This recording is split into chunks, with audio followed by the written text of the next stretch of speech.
साबुद्दीन साहब की पत्नी हिना साहब लगातार तीन बार लड़ी और तीन बार उनको हार मिला। तो क्या लगता है कि अगर इस बार अवध बिहारी चौधरी आएंगे तो कितना मुश्किल रहेगा। में लिखकर को अपलोड हुआ है कि मंगल भवन मंगल हारी आ रहे हैं अवध बिहारी। जानने का प्रयास आईडी से इनके सुबह में लिखकर को अपलोड हुआ है कि मंगल भवन मंगल हारी आ रहे हैं अवध बिहारी। जानने का प्रयास करेंगे कि इसमें कितनी सच्चाई है। नेताजी सबसे पहले बहुत बहुत स्वागत है।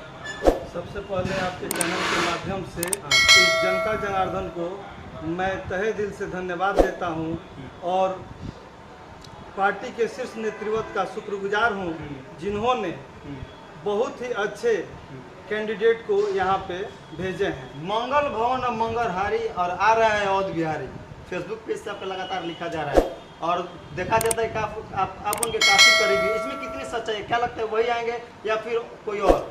टिकट 100% कंफर्म हो चुका है जैसे कि हम सबको सूचना मिली है और आप लोग बहुत शीघ्र ही हम लोग को फील्ड में देखिएगा। अब बहुत दिनों से हम लोग को बेतहासा इंतज़ार था कि कौन कैंडिडेट यहाँ पे आते हैं और हम लोग का शीर्ष नेतृत्व किनको उम्मीदवार घोषित कर रही हैं। अब शीर्ष नेतृत्व ने ये मान लिए हैं कि माननीय पूर्व बिहार विधानसभा स्पीकर साहब भी इस क्षेत्र के लिए योग्य उम्मीदवार हैं और ये सब बातें सुन के हम सबको बहुत ही खुशी हुई है और मुझे नहीं लगता है कि अभी तक जो भी कैंडिडेट लोग लोकसभा चुनाव में आए हैं कोई भी इनके आसपास भी हो, इनके नेतृत्व क्षमता पे या किसी तरह से कोई भी क्वेश्चन अराइज नहीं हो सकता है। मैं बार बार पहले बोला करता था कि अगर मकान बनाना है या कोई इमारत बनानी है तो नींव का ईंट का जो हो वो मजबूत होना चाहिए। गुंबद को देख के ईंट की परिकल्पना नहीं की जाती है। ईंट अगर मजबूत हो तो आपकी इमारत ही शानदार होगी और वही चीज़ यहाँ पे सिद्ध होता है कि माननीय पूर्व बिहार विधानसभा स्पीकर साहब सिवान के गांधी कहे जाने वाले व्यक्ति आज लोकसभा के लिए आए हैं। हम सभी उनका स्वागत अभिनंदन और वंदन करते हैं। एक सवाल आपसे ये रहेगा कि जिस सीट से डॉक्टर मोहम्मद साबुद्दीन साहब की पत्नी हिना साहब लगातार तीन बार लड़ी और तीन बार उनको हार मिला, तो क्या लगता है कि अगर इस बार अवध बिहारी चौधरी आएंगे तो कितना मुश्किल रहेगा आप लोगों के लिए, कितनी मतलब कठिन ये चुनाव को आप लोग मानते हैं? देखिए कठिनाई नहीं है, क्योंकि कठिनाई इसलिए नहीं है कि यहाँ पे दो ही तरह का वोटिंग होगा। एक तेजस्वी जी के कार्यों पर विकास कार्य को देखते हुए 17 महीना में जो वो सिद्ध कर दिए हैं वो 17 सालों में एनडीए की सरकार सिद्ध नहीं कर पाई है।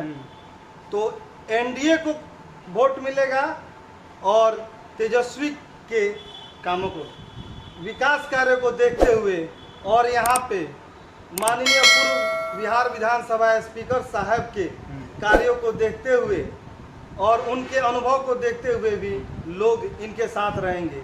रहा बात की थोड़ा सा वाइब्रेंट मोड कुछ और होता है, साइलेंट मोड कुछ और होता है, लेकिन इनके साथ जो भी समर्थक हैं वो हमेशा इनके साथ रहेंगे क्योंकि लोग सत्य का साथ देना पसंद करते हैं। क्या लगता है हिना साहब को आप लोग हरा सकते हैं 2024 के चुनाव के? जिस तरह से वो लगातार 3 बार हारी हैं और वो लगातार कैंपेनिंग कर रहे हैं, पूरे सिवान का भ्रमण कर रही है और वो बार मीडिया में भी वो बयान दे रहे हैं कि इस बार सिवान की जनता हमारे साथ है, किसी और के साथ नहीं, हमारी लड़ाई किसी से नहीं है, हम एक तरफा जीत रहे हैं।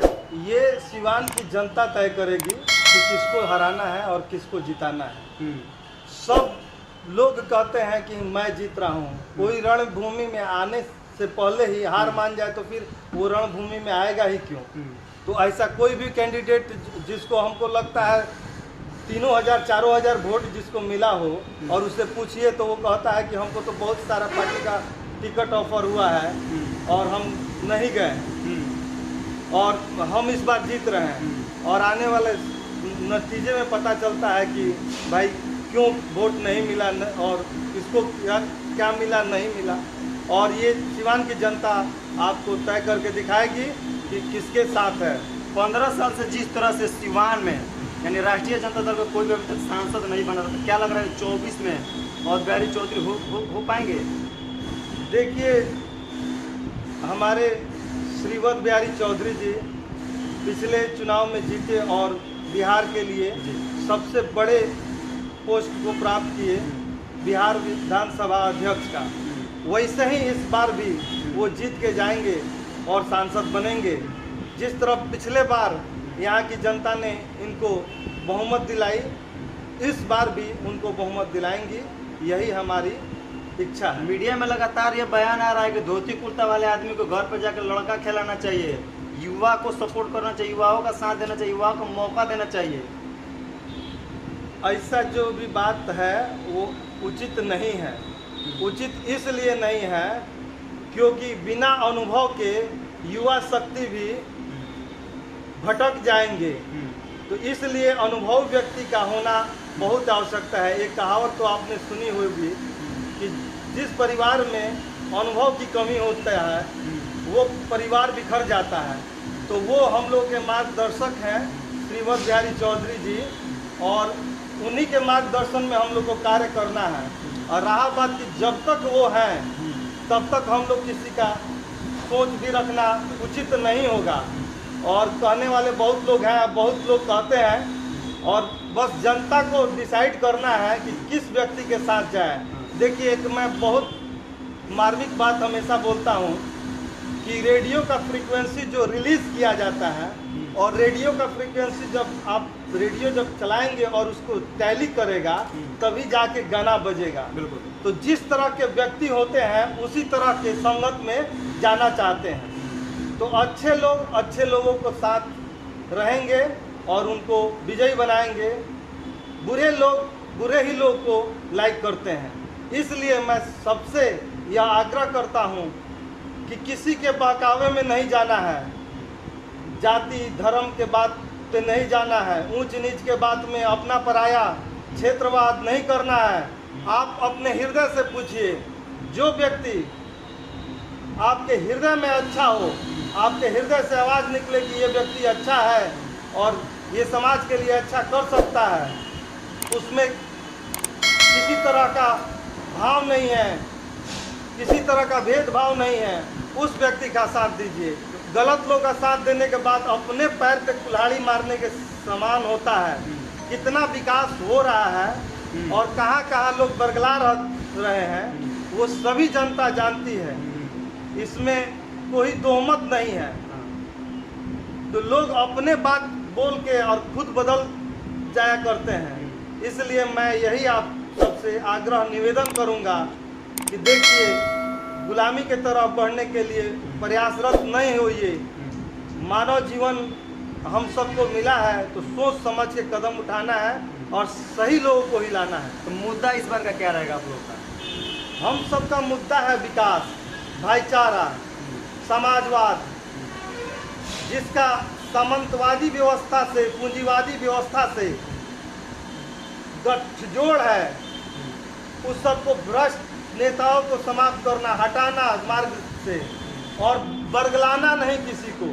जो भी बात बोलना है सही बोलना है। जनता है तो प्रजातंत्र है, और जनता अगर गलत करेगी तो प्रजातंत्र में जो शोषक वर्ग है वो हमेशा शोषण करते आया है और शोषण करते रहेगा। उसमें हम भी कुचले जाएंगे, आप भी कुचले जाएंगे। आने वाले 10 सालों में पता चलेगा कि हम लोग कितने तरक्की किए हैं, देश का विकास कितना हुआ है। डर की राजनीति कब तक हम लोग करते रहेंगे? अरे कभी मुगलों ने फूट डालो और राज करो की नीति अपनाई, आज अपने ही अपनों को लूट रहे हैं। तो ये क्यों लूट रहे हैं ये आप सबको बखूबी पता होना चाहिए।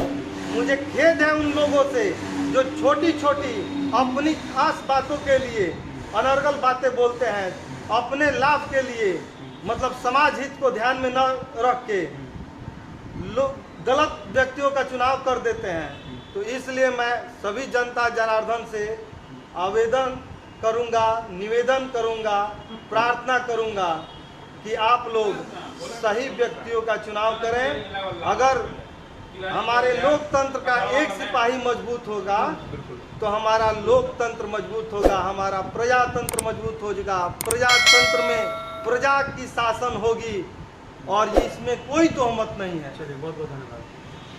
तो ठीक है ज़्यादा